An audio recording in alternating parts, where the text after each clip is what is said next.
लगातार कर्मचारियों का जिस हिसाब से पलायन किया जा रहा है, ट्रांसफ़र किया जा रहा है, क्या ये सिंचाई विभाग थराली में ही लागू होगा कि एक अधिकारी यहाँ जमा रहे, डटा रहे? भाई ये जो नेता है, जो ब्लॉक प्रमुख थराली, नारायणगढ़ और देवाल, ये इसको रोकने के लिए एकत्रित हुए। क्या इनको ये पीड़ा नहीं है कि जो और विभागों में कर्मचारी आ रहे जा रहे, ये वहाँ क्यों नहीं लामबंद होते?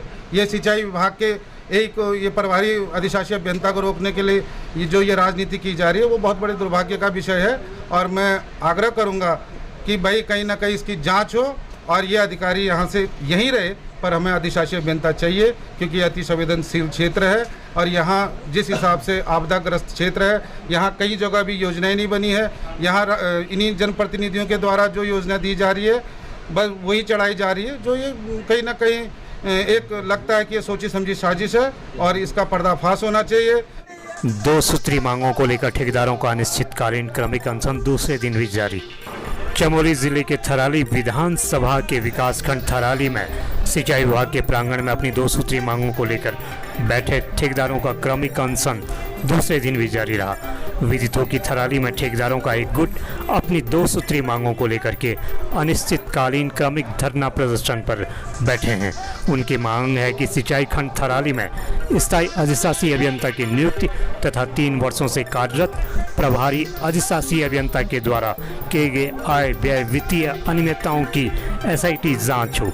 ठेकेदारों का आरोप है कि सिंचाई खंड थराली के सहायक अभियंता विगत 3 वर्षों से प्रभारी अधिशासी अभियंता के पद पर कार्यरत हैं। उनके द्वारा अपने चहेते ठेकेदारों को लाभ पहुंचाने हेतु समाचार पत्रों में निविदा प्रकाशित किए बगैर अनुबंध गठित कर सरकारी धन का दुरुपयोग किया जा रहा है, जबकि ठेकेदारों का एक अन्य गुट सिंचाई खंड थराली के अधिशासी अभियंता के समर्थन में खड़ा है।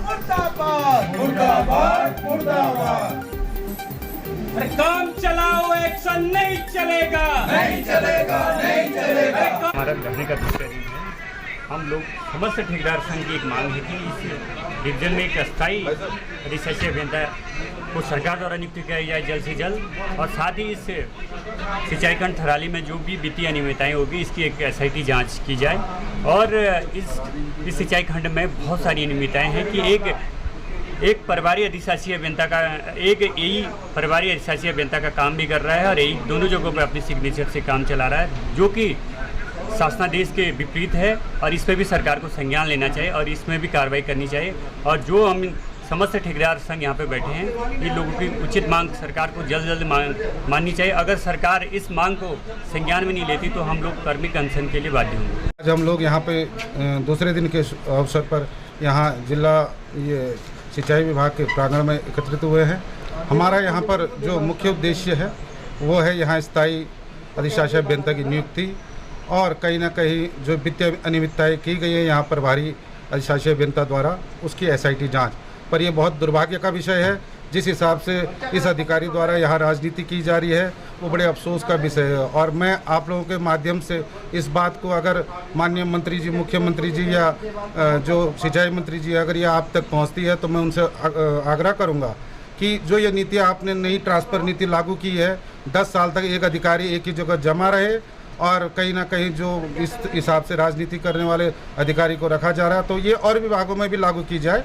हमारे शिक्षा विभाग में देवाल, थराली, नारायणगढ़ में लगातार कर्मचारियों का जिस हिसाब से पलायन किया जा रहा है, ट्रांसफ़र किया जा रहा है, क्या ये सिंचाई विभाग थराली में ही लागू होगा कि एक अधिकारी यहाँ जमा रहे, डटा? एक ये प्रभारी अधिशासी अभियंता को रोकने के लिए ये राजनीति की जा रही है, वो बहुत बड़े दुर्भाग्य का विषय है।